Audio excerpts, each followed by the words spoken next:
in 1785, oh, I like a history lesson. No, not everybody does, but bear with me. I like a history lesson.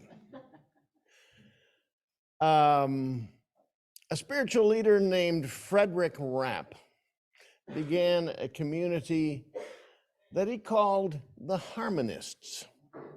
It was a community that didn't quite link up with the Lutheran Church of Germany and the associated government that went with it. And so they took a little bit of a different track. Their spiritual journey was a little bit different. After a while, it seemed to threaten the authorities that were there, and they then emigrated to America. And so coming to America, they set up a community at first in Pennsylvania briefly, and then on in the very southern tip of the state of Indiana, along the Wabash River, and called their town New Harmony.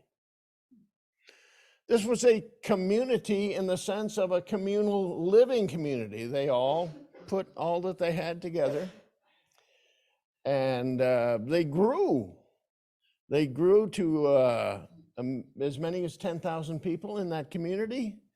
And not only did they experience community together with that group of people who were like-minded to them, they interacted with the larger community in a very productive way. They were great agriculturalists, they were great industrialists, and they made a number of things that were sent back into the larger community. Well, they sold that community after 100 years of working together as harmonists. The group sold the community to somebody else who was likewise a different thinking person, Robert Owen, who was a social reformer. And those two utopian communities existed there in that southern tip of Indiana, and New Harmony still exists today. I had an opportunity to visit that at one point, and it is a place of great peace. Somehow, of course, there's the historical exhibits of the houses and everything like that, but just the whole area along that riverbed is beautiful and a place of great peace. They had their community, and within that community was a certain unity, and they somehow were able to express that in the larger community. And that's what I'd like to talk about today. The word unity, what does it mean to you? Of course, we think of Unity Worldwide Ministries, perhaps we think of a Unity Church that we're familiar with. But do you know, well, here's a little more history. I guess it's History Day. Do you know that name wasn't there at the very beginning of Unity? At the very beginning of Unity, Myrtle Fillmore, who was exhibiting a whole lot of initiative in terms of healing ministries, was part of setting up a time where people would come 10 o'clock at night. I don't think I would have been able to be part of it, but 10 o'clock at night, everyone came together in unity to pray in what they called the Society of Help. Silent Help. Society of Silent Help. And every night at 10 p.m., they meditated on this thought. It talks about unity, and it talks about that expression in the world.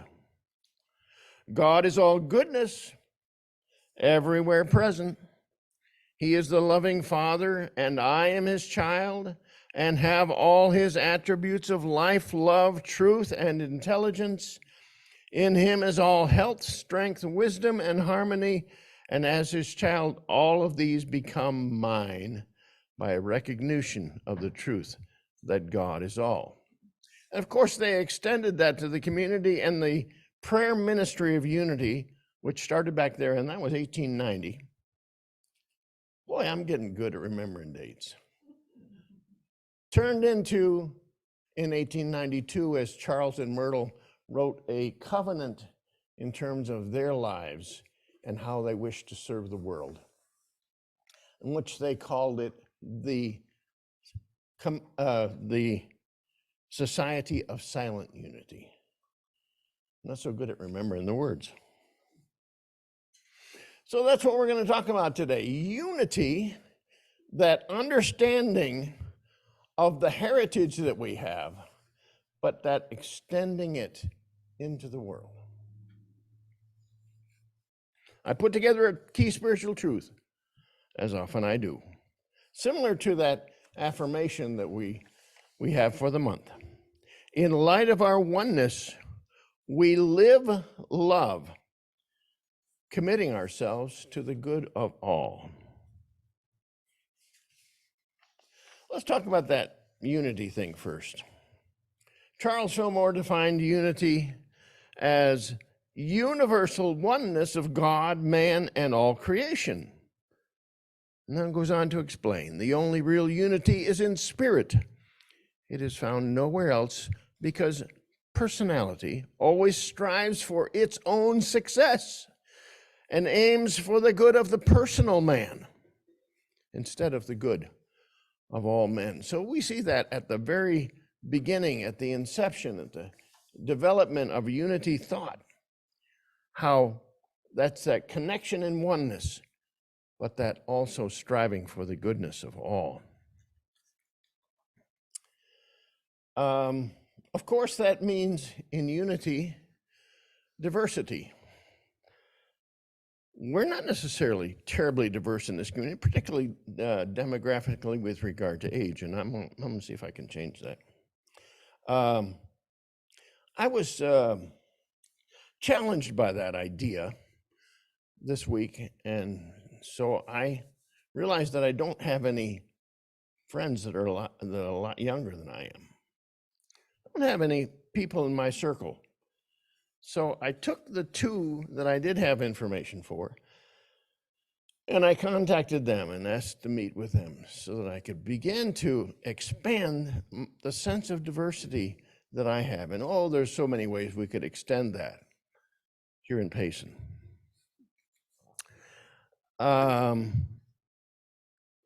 Man, that Charles Fillmore talked about, is the epitome of being, the idea in a divine mind.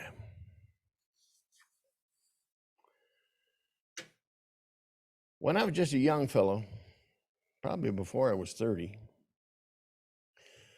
I was in a progressive, very progressive, but evangelical church. My journey has gone here and there. And in that that wasn't a unity church. In that evangelical church, the evangelical free denomination, there were about 25 of us that had an idea, an inspiration to form a community. I mean, that utopian communal living type of community. And so within that church, we did that. We didn't know what we were doing, but we knew that that was the kind of thing we wanted to do. And we placed that community in the west side of Chicago, in a community that had just recently had a great racial change. And we thought that we wanted to live together in unity, and we wanted to express that in the world, in the community. Well, we had our ups and downs, and the community lasted for about 3.5 years. And I had some interesting experience with 3 different large households working together. We were working on the unity thing, but I don't think we especially completed our work, because I'm still working on it.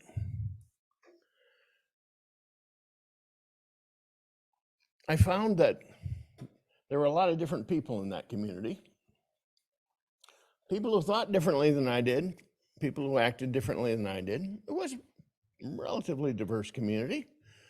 And I learned that I needed to treasure that diversity instead of responding to it in a negative way or a reaction or you've got to be like me.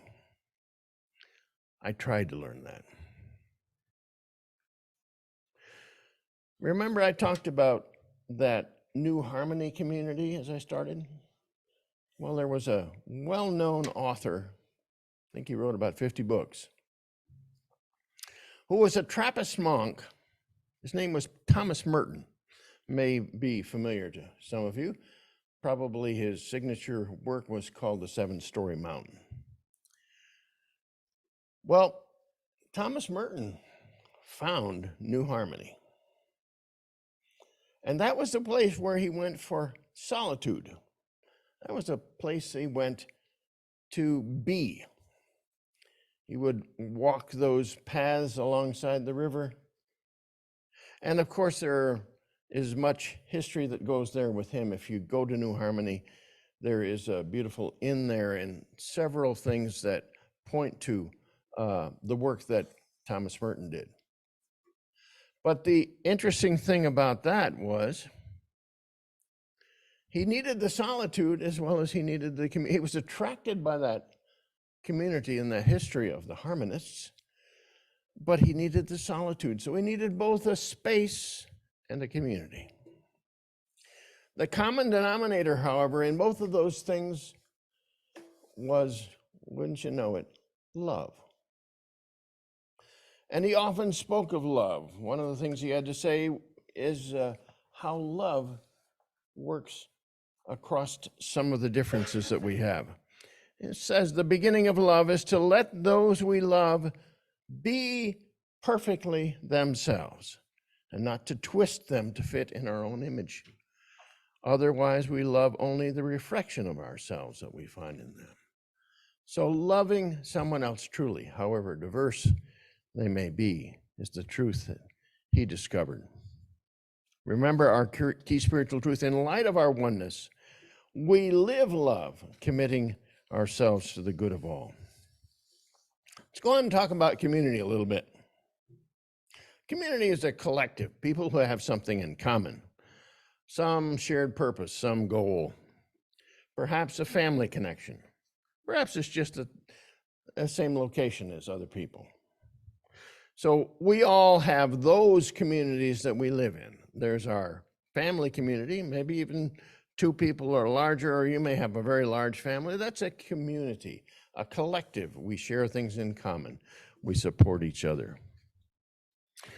We may have a neighborhood. Anybody live in a neighborhood where you get to know your neighbors? That's waning a little bit, but it's a community. You have something in common, the concerns of that community. Here we could talk about Payson, the town of Payson. We have that community, a little less connection with everybody in the community, but still many things that are in common. And we could go on because we could talk about county and state and nation and even the global community. We're part of many communities. These are given communities. They just come with. We all have a family, we all have a neighborhood, we all have each of these communities that we're a participant in. But I love what Rumi says. He points to maybe a different purpose than the difference that we might have from other people in our community. He says, and you're familiar with some of this, out beyond the ideas of wrongdoing and right doing, there's a field. I'll meet you there, and goes on to say, when the soul lies down in that grass, the world is too full to talk about. Ideas, language, even the phrase each other doesn't make any sense. So there's that idea of oneness in community, no matter how different we may seem to be. Not only are there given communities, there's chosen communities. Communities of choice, ones that we choose. That community I lived in was a community of choice. But we have other communities of choice, small groups. Let's take here Unity of Payson for a moment. We have several communities within the community of Unity Payson. We have the community of Morning Cafe, we share together. We have the community of Saturday Soul Boost. We have the community of classes when we have them, and some of them get pretty deep and we really connect with people. And we have the community here on Sunday morning. We have the in-person community, we have the virtual community. So we have communities intersecting at all points.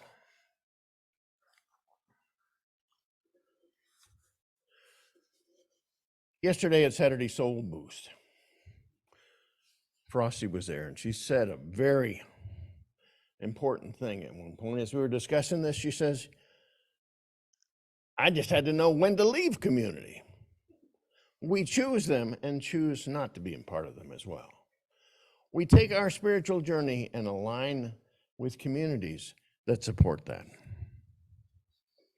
The diversity of those communities can be broadening and enriching, but there's sometimes the need for a like-mindedness, a shared experience, and so we have those small communities. The thing about chosen communities is it's important to have some sense of equality. Frosty again, why is Frosty? I love Frosty at Saturday Soul Boost. Said, well, we don't use the word egalitarian enough. This is a pretty big word, but the idea is that as an egalitarian belief, we believe in human equality, especially with respect to social and political and economic. We believe in that equality. And these communities of choice can be, and often are, places where we experience that equality. They also may be a place where we experience inclusivity. We talked about diversity, equality, and inclusivity last week. Well, that inclusivity, now another wise woman on the call is here this morning. I think Kay Butler's here. Well, probably Fosty's here too. So I hope they don't mind me talking about him. Kay said there's a difference between a community and a tribe. You like the idea, you've heard the thought, I got to find my tribe, or if I finally found my tribe, that person that was, persons that I got together with that I was really like-minded with, I found my tribe. Well, the tribe may be important, but it's not always inclusive. So the community, if it is to be true community, has an opportunity to be inclusive, welcoming to whomever may come. So we get out of this inclusive, chosen community both support, because that's an important part of it, welcome to whomever. I think we've got some work to do on that here. And enjoyment, experiencing the joy of the community. Without that, there may be a bit of a dearth of joy. If we try to go it all alone, we may not experience the joy that we can experience in community. Important thing in these chosen communications is chosen communities is communication, same start of the word. Finding a common language or developing a common language, a language that we can speak where we can really connect. Listening deeply and speaking the truth in love. So there you have it, unity, given communities, chosen communities. How do we really live that out? If, as this key spiritual truth says, in light of our oneness, we live love, committing to ourselves to the good of all, how do we do that? Well, the word is there in that key spiritual truth, and it's love. In the Christian scriptures, John 13, Jesus says something that probably was pretty radical to those he was talking about. He said, I give you a new commandment, that you love one another just as I have loved you. You should also love one another. By this, everyone will know that you are my disciples if you have love for one another. How will people know that the love of God has saturated us? Just like Jesus was able to do and extend that love without question, without limit, without any regard for some difference or some infraction or some mean saying. Jesus was able, as we read his story, to extend that love. And what he said was, if you can do this, if you can love in the same way that I've learned to love, if you can bring that love of the divine through you, that's how people will recognize you. They'll recognize you as someone who lives love.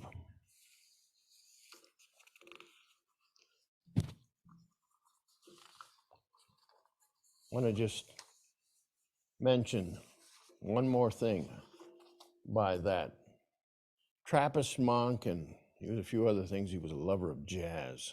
Okay, it kind of doesn't seem to go together, but he was a lover of jazz. He was a social activist. He was, in fact, a Christian mystic and an interfaith proponent. Ahead of his time, I'm sure that some of those that were in organizations who had a problem with him traveling to India and learning of all other interfaith expressions of the divine. And we're going to talk about that because Reverend Julianne Lewis will be with us on the fourth Sunday, and she's going to talk about interfaith community. But I like that one real pithy saying that Thomas Merton had. Love seeks only one thing, the good of the one loved. And so it is.